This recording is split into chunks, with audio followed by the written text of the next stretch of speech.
Shalom Bapak Ibu Saudara yang dikasihi oleh Tuhan. Kita mengucap syukur sepanjang malam Tuhan sudah memelihara dan menyertai istirahat kita. Dan pada pagi hari ini, saudara-saudara, kita bersyukur Tuhan boleh berikan hari ini.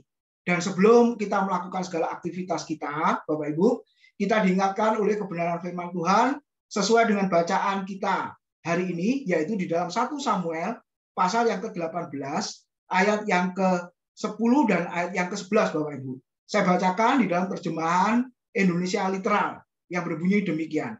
Lalu pada keesokan harinya terjadilah bahwa roh ilah-ilah yang jahat turun ke atas Saul dan dia bernubuat di tengah-tengah istana, dan Daud sedang bermain harpa dengan tangannya seperti ia lakukan dari hari ke hari, dan tombak Saul ada di tangannya.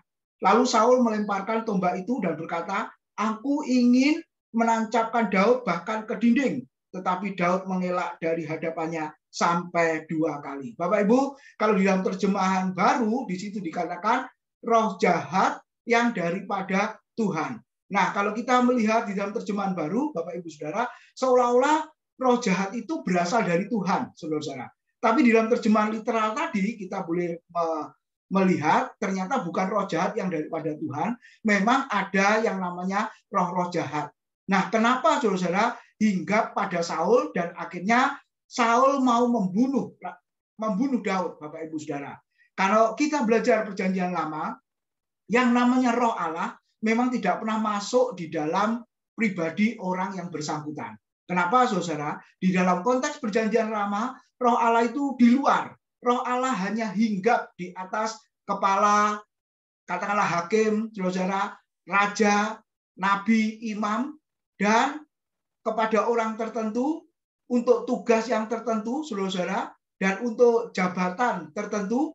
Dan kalau tugas itu sudah selesai, maka roh Allah itu keluar, saudara-saudara, atau meninggalkan dari orang-orang yang bersangkutan seperti itu. Nah, ketika roh Allah meninggalkan Saul, contohnya yang kita baca hari ini, maka roh jahat itu, saudara-saudara, hinggap dan akhirnya menguasai Raja Saul. Sehingga dia mau membunuh Daud. Kenapa?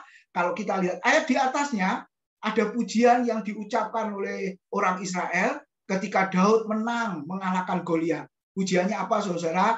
Daud mengalahkan beribu-ribu, berlaksa-laksa, tetapi Saul hanya mengalahkan musuhnya beribu-ribu.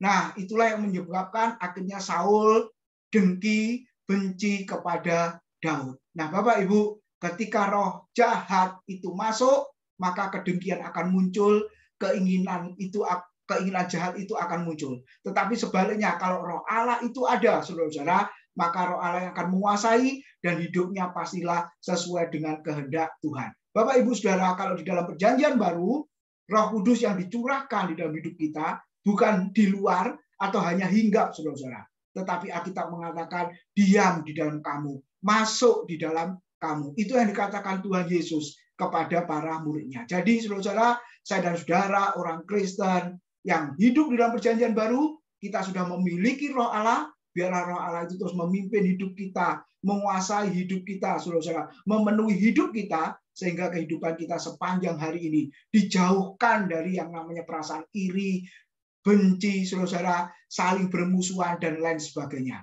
Oleh sebab itu, jalanilah hari ini, sepanjang hari ini, saudara-saudara, dengan hidup yang takut akan Tuhan, dengan selalu melakukan segala kehendak Tuhan. Tuhan memberkati Bapak Ibu Saudara. Shalom.